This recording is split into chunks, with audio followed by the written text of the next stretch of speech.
어떨까 우리 이걸 운동을 전개하면서 신강령 재정 이렇게 이제 그 과정에 느꼈던 점하고 앞으로는 어떻게 했으면 좋겠는지 도담이 한번 얘기해 주세요.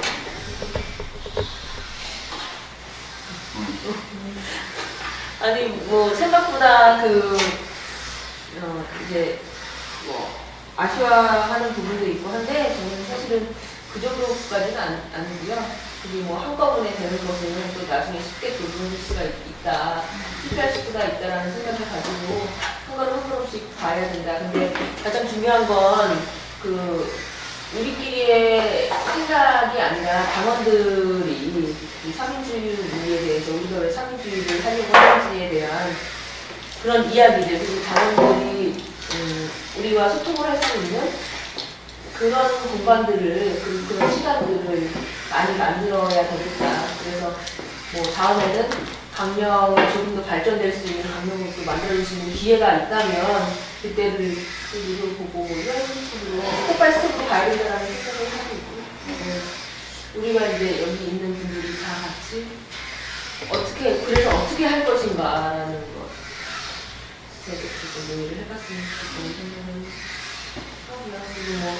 그리고 강령 제정할 때 우리가 생각하는 강령과 많이 좀 생각이 달리했던 분들이 그래도 이번에 재산안을 전국위원회에서 받아줘서 그분들한테 아주 고맙게 생각을 하고, 어차피 그분들도 우리랑 같이 가야 할 사람들이니까 끊임없이 대화를 할 수 있는 자리도 만들었으면 좋겠고, 신입당원들 이런 분들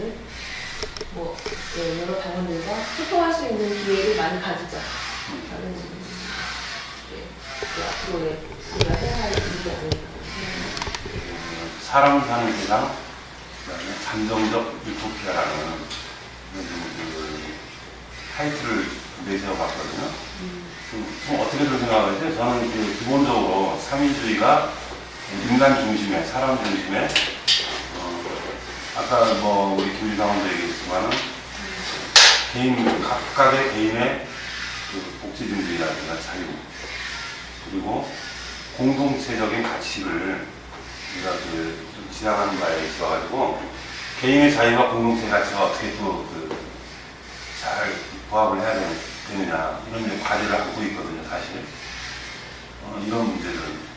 그래서 저는 사람 사는 세상이 인간 중심의 사고, 좀 적절하게 잘 표현했다고 봐요. 사회민주적인, 그래서 철학적인 표현 아닌가 이런 생각을 가져보는데, 어떠셨어요? 이번에 사람 사는 세상은 잠정적 유토피아 이렇게 좀 내세운 표현은 어떻던가요? 정경이랑. 사람 사는 세상하고 노무현 전 대통령 생각이 나고요. 그런 생각에서 이제 나온 것 같고, 개인적으로 굉장히 좋은 문구라고 보고요. 잠정적 유토피아라는 표현은 그러니까 먼 이상이 아니라 현실, 그러니까 이상과 현실의 조화를 담는 표현이 바로 그런 표현이라고 보고요. 그래서 개인적으로 삼민당으로 내세운 캐치프레이즈가 좋다고 저는 생각하고 있습니다. 우리 김태형 당원님 어떻게 받아주셨어요?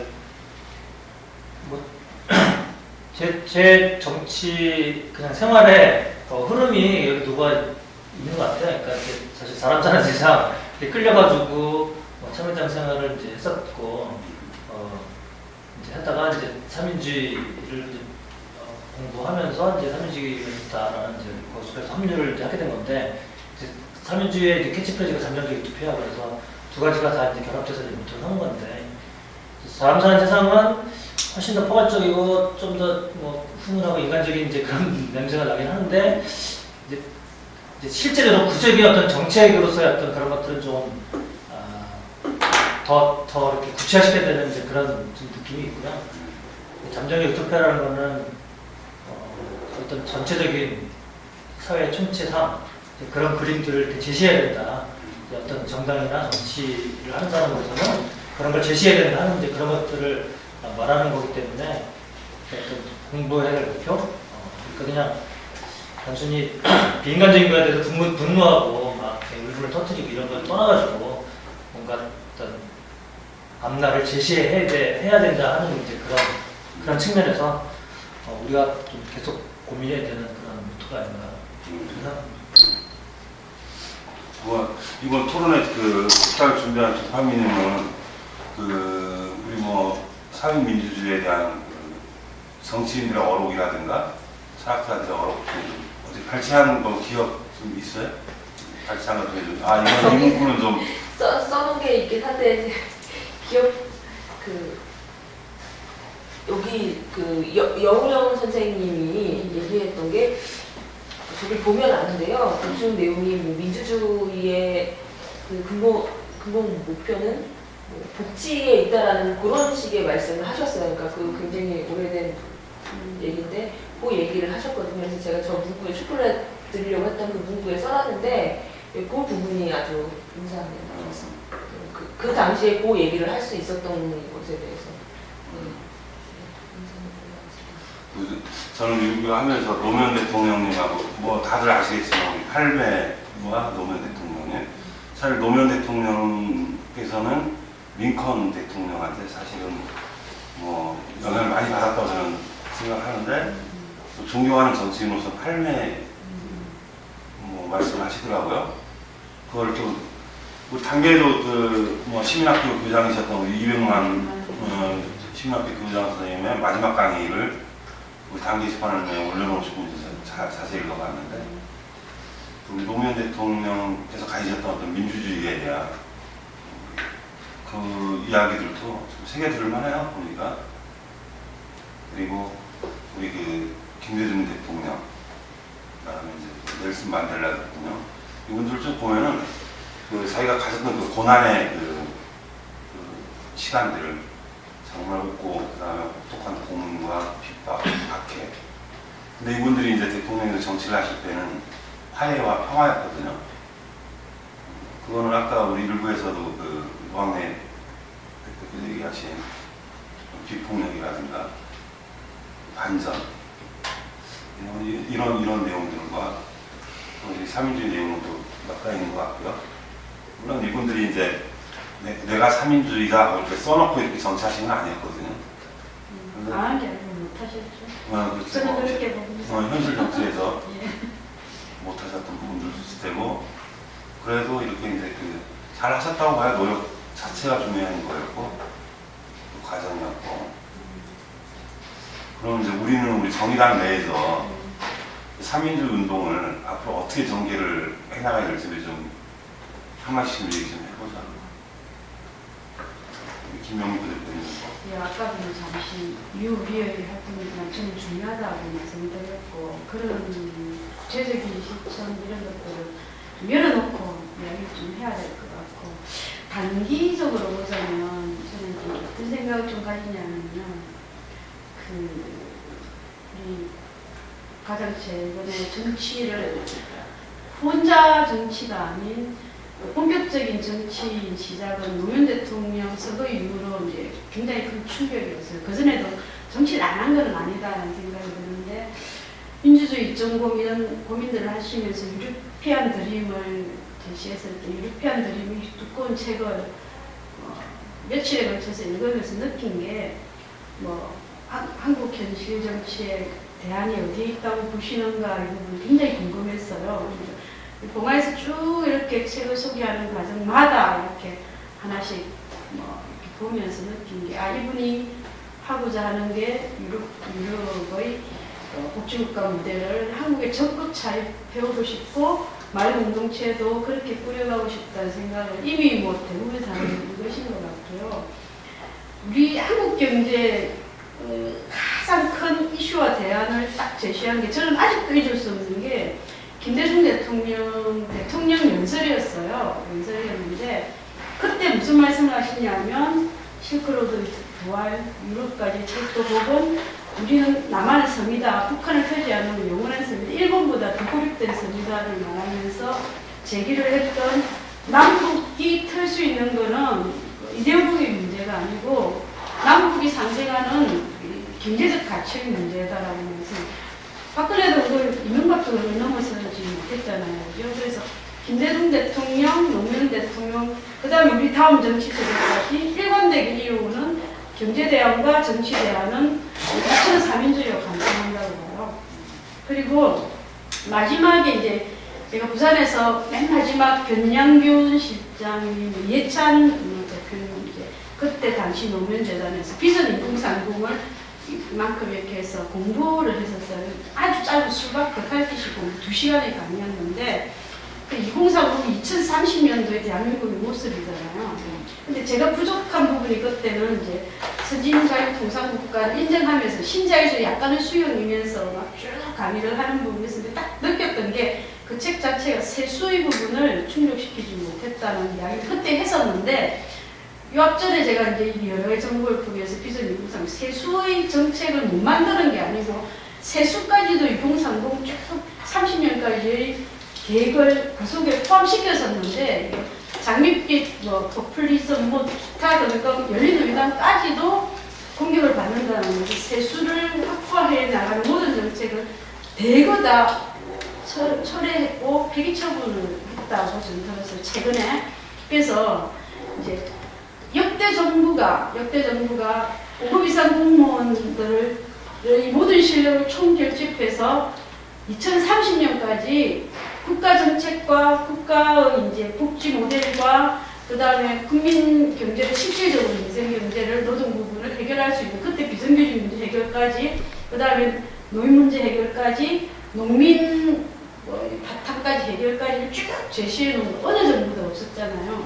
그럼에도 불구하고 그 정치를 같이 하고자 하는 사람이 비전 2030에 대한 재조명과 이제 세수분도 좀 확보해서 가야 되는 부분의 심각한 공부나 정책 토론이나 이런 게 아직도 되지 않고 있다는 정의당도 흔쾌히 받아들이지 못하는 조금 민주당도 주도적으로 해야 됨에도 불구하고 못해가는 모습이 있어서 저는 우선 좀 1차적인 단기적인 과제로 비전 2030에 대해서 좀 걸러낼 거 걸러내고 우리가 할 수 있는 게 뭔가를 다음 제시를 좀 하면서 장단기적 계획은 좀 다양한 토론을 통해서 만들어졌으면 좋겠다.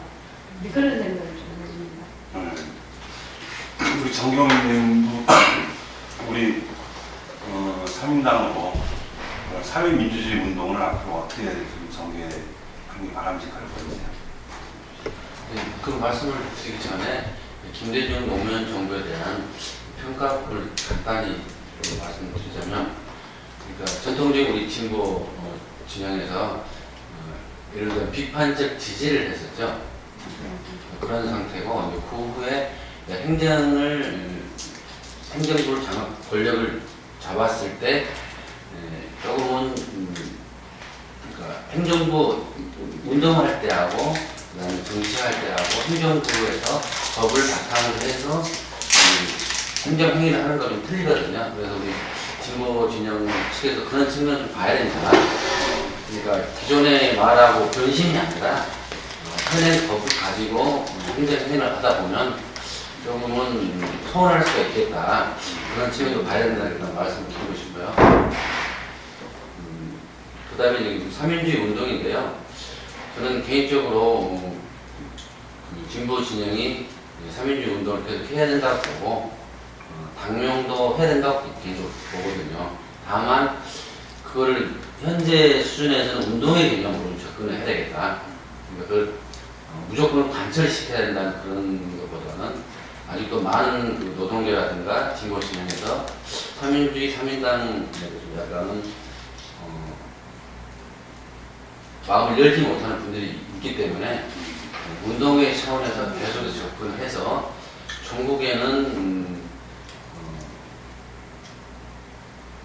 3인주의 정책으로 다수당도 되고 정권을 잡을 수 있는 그런 단계로까지 가야 되지 않겠나 그렇게 생각합니다. 그래서 보면 유럽의 역사를 봐도 프랑스 같은 경우 왕정과 공화정 거의 뭐 200년 동안 그냥 싸우면서 지금의 국가 시스템이 갖춰진 거거든요. 그런 걸 보면 우리 통합으로부터 지금 120년 됐나요?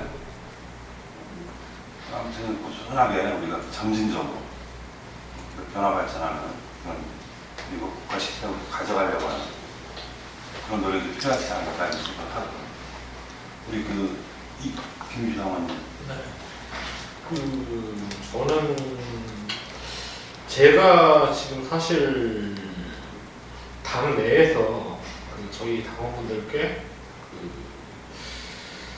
장애평등 교육이라는 부분들을 이제 하고 있는 강사 입장에서 보면은 사실 저희 같은 사회적 약자의 입장에서는 정말이지 가장 필요한 게 사회민주주의의 그 사상을 바탕에 한 정책이에요. 그런데 이 장애운동의 정책이라든가 이런 걸로 봤을 때도 마찬가지로 우리나라가 1960년대부터 그나마 좀 국민에 대한 개개인에 대한 개인적 복지다 뭐다 이런 얘기들이 나오기 시작하는데 제대로 정말 좀 패러다임이 바뀌었다, 철학이 바뀌었다 하는 그 시점이 언제냐? 민주정부입니다. 98년 이후예요. 98년 이후인데 지금 이 이명박근혜 정권 대략 한 지금 8년 차 아닙니까? 그나마 개별적 복지에서 보편복지로 선별적 복지에서 보편복지로 가던 그것마저 지금 새누리당 정권에서 잡고 있는 지자체를 통해서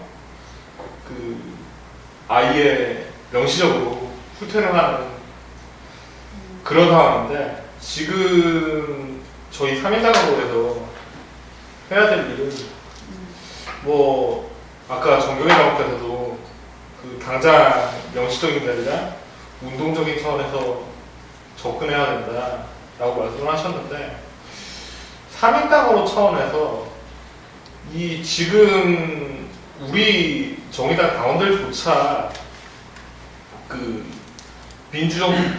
민주정권을 통해서 이뤄내려던 복지정책들 뭐 예를 들어서 비전 2030 이런 것들도 제대로 알려내지 못했던 그럼으로써 오히려 저항을 더 심하게 만들었던 그런 부분들이 있다고 봐요. 그렇기 때문에 차라리 3인당으로 차원에서 비전 2030 같은 거를 우리만 공부할 게 아니라 전체적으로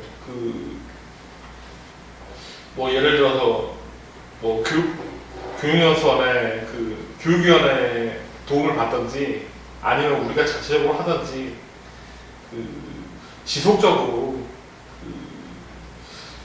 이런 정책이 어떤 거다 우리가 말만 하지 말고 직접 한번 보여줄 수 있는 그런 게 필요하겠다 그렇게 느낍니다.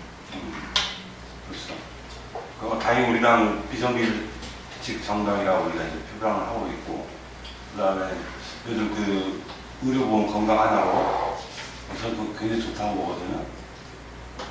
이번 시험을 하면서 그냥 적극적으로 밀고 가가지고 입법하고 이게 좀 국민들한테 좀 혜택이 갈 수 있게 그런 정치가 좀 당도 전당원 협심해가지고 해야 될 것 같아요. 우리 김태형 당원님 우리 상주의 운동이 어떻게 정리되어 있습니까? 일단 뭐 저 이제 개인으로서는 사실 할 수 있는 게 이렇게 많지가 않잖아요. 이제 그냥 공부 좀 책 보면서 공부 좀 하고 뭐 이렇게 하는 거고 어떤 뭐 정책 개발을 할 수 있는 이제 그런 여건도 아닌 거고. 그래서 사실 그냥 막연하게 그냥 공부를 해나가면서 이렇게 또 공부해 나가는 것들이 여러 사람들한테 전달되고 여러 사람이 같이 공부하고 뭐 이런 걸 원하는 건데 이제 공부하는 것도 두 가지가 있는 것 같아요. 그러니까 하나는 이제 삼인주의라는 게 하나의 삼인주의 사상, 철학 이런 부분이 하나 있고 또 하나는 삼인주의 정책 이런 부분들이 있고 이 두 개를 좀 나눠서 생각해 볼 필요가 있는데 저 같은 경우는 사상이나 철학을 좀 더 좋아하는 이제 그런 편이죠. 저 같은 사람도 있고 또 어떤 사람들은 이제 구체적인 개별적인 정책을 좋아하는 사람도 있고 그래서 이제 정책 하나하나에 대해서 이렇게 개발을 열심히 하려고 하고 제시하려고 하는 그런 분들도 있고 사람마다 성향이 다르긴 한데 삼인주의라는 게 뭔가 제대로 꼴을 갖추려면 두 가지가 다 같이 가야 된다 이렇게 보거든요. 그러니까 셰리 버먼이 쓴 이제 책에 보면 정치 어선에 보면 그 사람이 삼인주의를 주장했던 것 중에 하나가 이렇게 기억에 남는 거는 삼인주의라는 게 그 유럽의 복지국가들이 정책을 여러 가지를 개발해서 했는데 그 정책을 다 합하면 그럼 삼민주의가 되는 거냐? 그런 것도 아니라는 거죠. 그러니까 삼민주의라는 것이 깔고 있는 어떤 사상, 철학 뭐 이런 것들을 기본으로 해가지고 그때 상황에 맞게 이제 개발해내는 것이 정책인 것이지 그냥 그 현상적인 정책들 다 이렇게 플러스해서 합하면 삼민주의가 되는 거냐 그런 거랑은 좀 다르다. 차이가 있다는 이런 표현들을 하거든요. 그래서 그런 게 좀 기억이 나는데 그래서 우리가 공부해야 될 부분이 좀 두 가지가 아닌가. 하나는 그냥 구체적인 그 전 역사 그 나라들에서 이제 이 기존에 했던 정책들에 대해 연구하는 것도 필요하고 그런 정책들이 어떤 철학적 기반에서 어떤 사상적 기반에서 나왔는지 그 부분도 같이 공부해야 된다. 그래서 그런 부분을 구체하지 않으면 사실은 미래 상황은 기존 역사에서 없었던 사람들이 계속 나올 텐데 그러면 그때 정책을 뭔가 하려고 하면은 어떤 스스로의 어떤 그 철학, 원리, 이론, 체계, 가치 체계 뭐 이런 것들이 있어야지 우선순위를 정할 수 있거든요. 그런 거잖아요. 그래서 두 가지 측면에서 같이 다 공부해야 되겠다. 그런 생각들을 하고 너무 이제 정책 하시는 분들한테는 철학이나 사상도 공부해야 된다 라는 얘기를 하고 싶고 나같이 이제 좀 너무 이제 그냥 좀 추상적인 철학 사상에 대해서 이렇게 하는 사람들한테는 좀 구체적인 정책도 이렇게 공부해야 된다. 두 가지 얘기를 다 이렇게 하고 싶습니다. 두 가지가 필요한 것 같습니다. 그냥 저도 그런 생각을 하는데 어떤 생각이냐면 사실 그 마르크스주의, 막시즘이라고 얘기하죠. 그 마르크시즘이 가졌던 한계 그리고 그거를 이제 뭐 우리가 흔히 얘기하는 이제 뭐 수정주의라고 얘기하는 그 이제 사회민주주의 태동이다 이렇게 이제 베르시타인 얘기를 하는데 저는 그 사회민주주의가 그 시대 그 역사에 맞게 변화 발전하고자 하는 능동적인 그런 그 철학적인 행위가 아닐까. 철학적인 행위라는 게 인간이 삶의 양식이거든요. 표현하는. 필요하기 때문에 이걸 받아들인 거거든요. 저는 절대 그 베른슈타인이 막스를 공격하고 막스를 근본을 부정해서 이 삶에 나왔다는 생각은 안 해요. 그렇기 때문에 근데 인간이 이제 그 아까 이제 개인의 가치와 공동체의 가치가 이렇게 절충을 하다 보니까 그 분명히 필요했던 부분이고 사회민주주의는 앞으로도 그 끊임없이 진화하고 변화 발전한다는 그런 생각을 좀 가져줘야 될 것 같아요. 한 세대 한 시대에 머물지 않는 정치 철학이다 생각들을 가져줬으면 하는 거고요.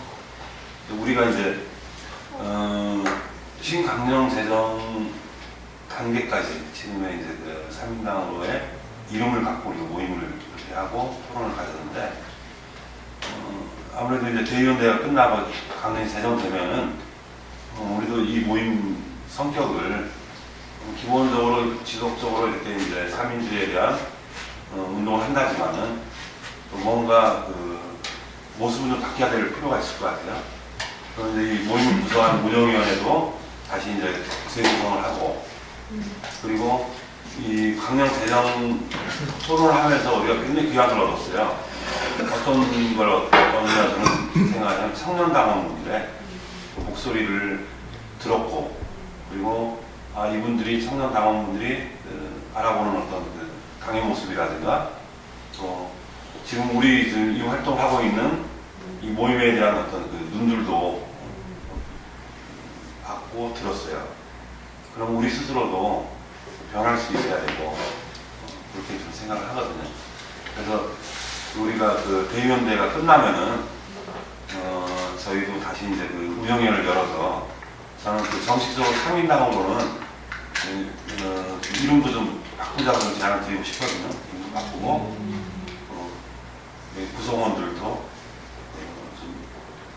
좀 확대 다음에 정비 그래서 계속 들어오시는 우리 그 신규 당원분들께 사회민주주의에 대한 어떤 그 기초적인 정보가 제공이 되고 공유할 수 있는 그 노력들을 좀 같이 했으면 좋겠다 생각합니다. 우리 그 책을 추천하든 아니면 나는 이 내용을 꼭 그 당원들에게 들려주고 싶다 이거를 좀 돌아가면서 우리 조파민님부터 해서 소개해 주죠. 얘기. 네. 근데 이 책이 언제 거냐면 2012년도인가에 나온 책인데요. 아마 여기는 잘 아실 거예요. 스웨덴을 가다라는 거고요. 이게 이분이 박서민 씨라고 지금 우리 당의 박원석 의원 보좌관이신데 지금도 하고 계시는 분이 예, 그만두신 지는 좀 그만두셨다는데 그분 그러니까 보좌관이었던 분 박원석 의원이 보좌관이었던 분이 이제 썼던 건데요. 이 책이 그 학술적으로 뛰어난 책 그런 게 아니라 그냥 여행을 다니면서 스웨덴 여행을 다니면서 이제 자기가 보고 그리고 스웨덴 무슨 어디 국가 기관이나 이런 데를 가서 방문해서 사람들이랑 얘기를 해보고 뭐 이런 것들에 대한 내용이에요. 그러니까 전체적인 복지가 어떻게 돌아가는지 그것을 그냥 여행가적으로 이제 풀어내고 이 사람은 약간 전문적인 지식도 있는 것 같아요. 그래서 되게 가볍게 볼 수 있는 책이니까 사진도 중간중간에 나와 있고요. 그러니까 삼인주의 우리가 말하는 스웨덴이 어떤 나라인가를 가볍게 알 수 있는 그런 책 누구나 읽을 수 있는 아주 쉬운 책이라고 저는 생각을 해서 요거를 한번 좀 봤으면 좋겠다라는 생각을 하고 있습니다. 예.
제가 추천드리고 싶은 책은요. 이것보다 오히려 좀 더 지금 앞에서 참여정당국에서 소개하신 이 책보다도 조금 더 제너럴한 그런데 이것보다는 아마 약간 딱딱할 거예요. 근데 그 책 제목은 복지국가 스웨덴이라고 신필규님께서 있어요. 네, 쓰신 책을 좀 추천을 해드리고 싶어요. 특히나 그 스웨덴의 전체 그 정치제도라든가 사회제도라든가 그런 부분들을 굉장히 기본적으로 베이직하게 쓰신 그 책인데 그 스웨덴 복지제도의 근원이 어디에서 나오느냐 그거에 대해서 좀 그 기본부터 알고 싶으시다 그런 당원분들이 만약에 계시다면은 그 복지국가 스웨덴 신필경 선생님이 쓰신 그 책을 추천합니다.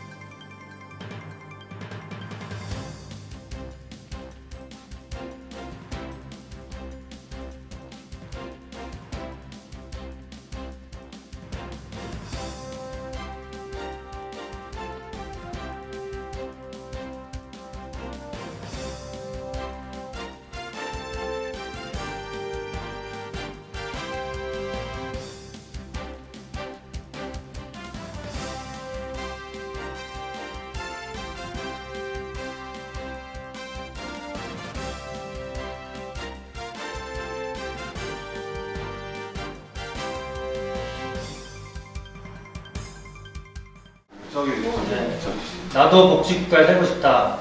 그래서 오고노 박사가 쓴 겁니다. 그래서 내가 만드는 복지국가 내만복이라고 줄여서 얘기하는데 거기 대표로 이제 오고노 박사가 활동하시는데 요새 노이진의 정치 카페도 두 번이나 출연을 하셨어요. 그래서 이제 옛날 심상정 부장관이기도 하고 그래서 이제 계속 그 이후로 계속 재정 쪽 이런 게 공부를 많이 하셔가지고 재정 쪽에는 이제 전문가로서의 어떤 소양을 갖추시고 이 복지 정책에 대해서 이제 쭉 펼치셨는데 사실은 뭐 복지국가가 이제 말로는 이제 좋다 하는데 실제로 하기 위해서 어떤 노력들을 해야 되는지 그리고 또 재정이 얼마만큼 필요하고 또 재금은 또 그러면 어떻게 받게 되는지 이런 것들에 대해서 구체적으로 고민하려고 들면 힘들잖아요. 근데 일목요연하게 이제 정리를 해주셨어요. 그래서 여기 보면 이제 그 지난 대선 때 그 문재인 이제 후보가 복지 정책을 이렇게 쭉쭉 제시했어요. 그거를 달성하기 위해서 당시 민주당이 이제 필요한 세수가 뭐 40조인가 이렇게 제시했는데 이제 오건 박사 얘기는 사실은 조금 모자란다. 계산 잘못했다. 한 55조는 필요하다. 뭐 이런 얘기들을 이제 해요.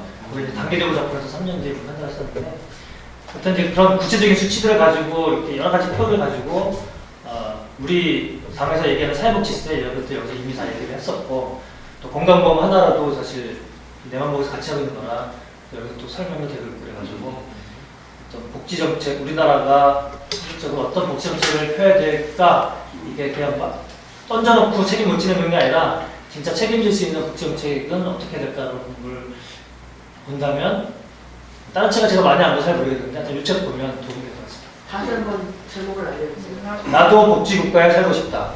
신간이시네. 이거 내가 만드는 복지국가가 조그만 단체인데 그것도 가입했는데 저도 사실 아마 약속하게 활동을 할 거예요. 그래서 그런 단체들에서 가입을 해가지고 우리도 좀 해도 좋을 것 같습니다. 같이 하면 좋겠어요. 네.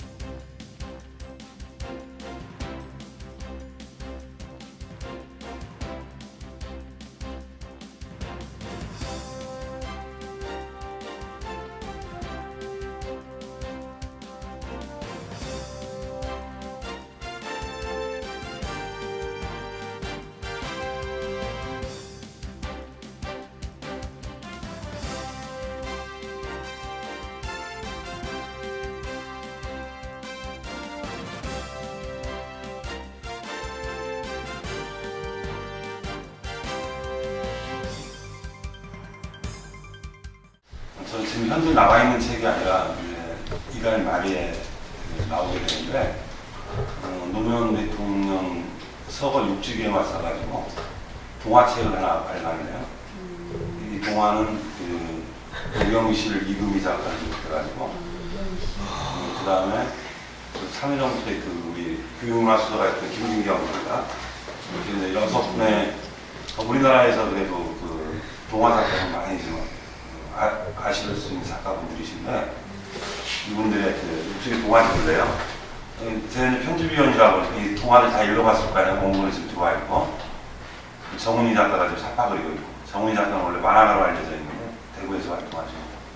근데 이 만화의 개념이 아니라 이 사람이 굉장히 갖고 있는 그 따뜻함 이게 이제 색채로 표현돼서 사파를 부탁하고 그 중에 우리 그 김진경 작가의 그 내용을 잠깐 소개하면은 거기에 대통령, 그 다음에 복지사, 그 다음에 복지사가 찾아가는 복고 노인, 그리고 그 노인분이 키우는 염소 한 마리.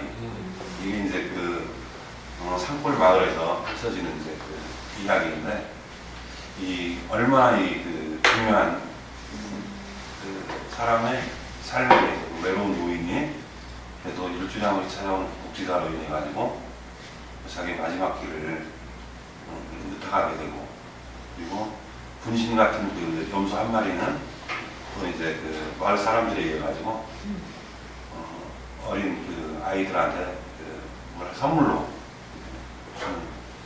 그 따뜻한 이야기들이 펼쳐지거든요. 그리고 이 동화 속에는 노무현 대통령이 딱 떠올라요. 그 정치할 때 노무현에 대한 노무현 대통령에 대한. 그래서 이 책을 그 3월 말일날 출간되면 우리 당원들 많이 사보세요.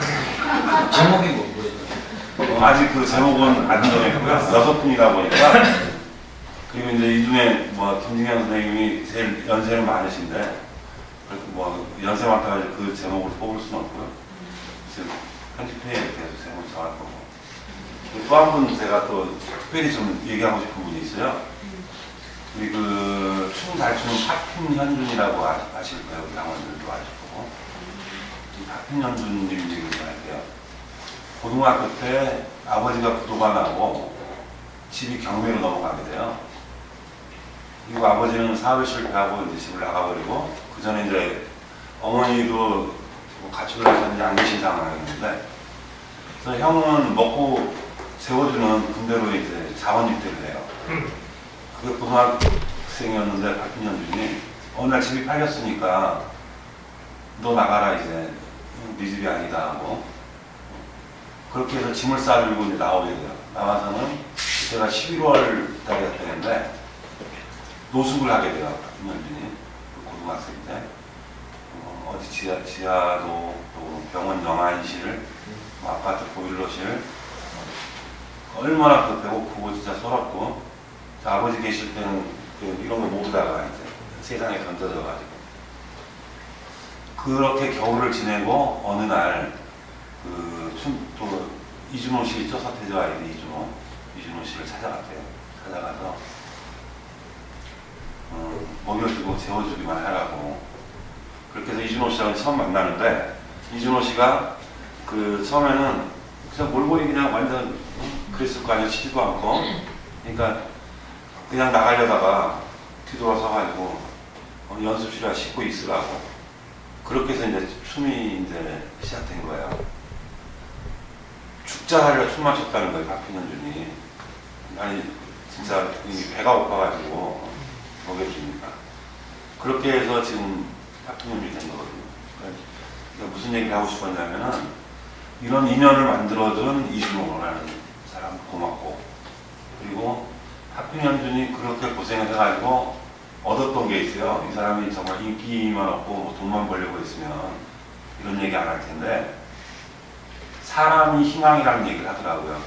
박근현준이. 그게 이제 세상을 바꾸는 15분의 시간 있죠. 세바시라고 하는. 그래서 그 세바시의 그 박근현준 편을 제가 지금 추천하는 겁니다. 동영상 15분이니까 한번 보시고 감동이더라고요. 마지막에는 왜 사람이 중요하고 왜 그 사람이 희망인지에 대해서 얘기를 하는데 이런 따뜻함이 박근현준이 있어요. 그 박근현준이 저하고 다음 주면 그 같이 작업을 하는데 그게 이제 조광우 씨가 그런 그 풍둥이라는 노래를 자기가 안무를 짰다고 해요. 춤으로. 그래가지고 세월호 일주기 때 희생자분들과 그 가족분들을 위해서 이거라도 발표해야지 자기가 조금이라도 그래도 하는 일이 있는 것 같다. 이게 그 사람이 살고 이런 세상을 그래도 좀 따뜻하게 해가는 이야기인 것 같아요. 박근현준이 하는 모습에서. 그래서 우리 당원님들께 제가 박근현준의 세바시를 꼭 보시라는 동영상을 추천을 하고요. 여기 집에 동화책 좀 많이 사보시고요.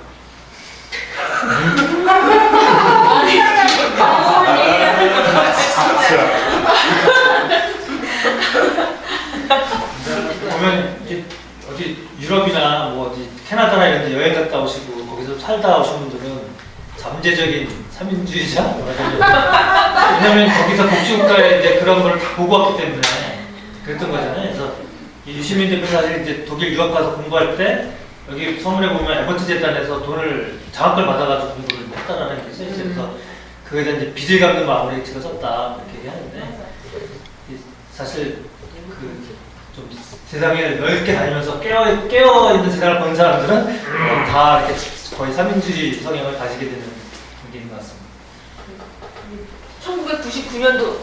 1999년도에 12월 달에 출간이 된 책이고 독일 사회 민주당. 우리 정경님도 저는 추천책이 한마디. 추천, 뭐 영화 추천, 뭐 동화책 추천 잘 하고요. 저는 두 분의 교수님을 한번 소개해 보시고요. 물론 개인적으로 호불호는 있을 거예요. 그 협동조합 삼인주의 연구 이사장으로 계신 이팔로 교수님, 그다음에 삼인센터 대표로 계시는 정승희 박사님, 정세규. 정승희. 정승희. 정승희. 깜짝 두 분이 연구 작업 성과가 많이 있거든요. 책이 갑자기 생각이 안 나는데 뭐두 분의 교수님도 그 책을 펴냈습니다. 그것도 공부할 수 있으면 했으면 좋겠다. 그리고 참 두 분이 주최를 해서 제1회 3인 포럼이 얼마 전에 있었거든요. 다시 이해해가지고 있을 거고 그때도 같이 이렇게 설명 한번 했으면 좋겠습니다. 이제 마무리 당원분들께 인사드리고요. 당원님 고맙습니다. 저희 3인당원 모임 지금까지 3차 토론회와 집담회를 진행을 했어요. 하고 신강령 재정 지금 절충안이 3월 22일 대의원 대회를 통해서 이렇게 저희 당의 강령으로 받아들여지지 않을까 예상을 하고 있습니다.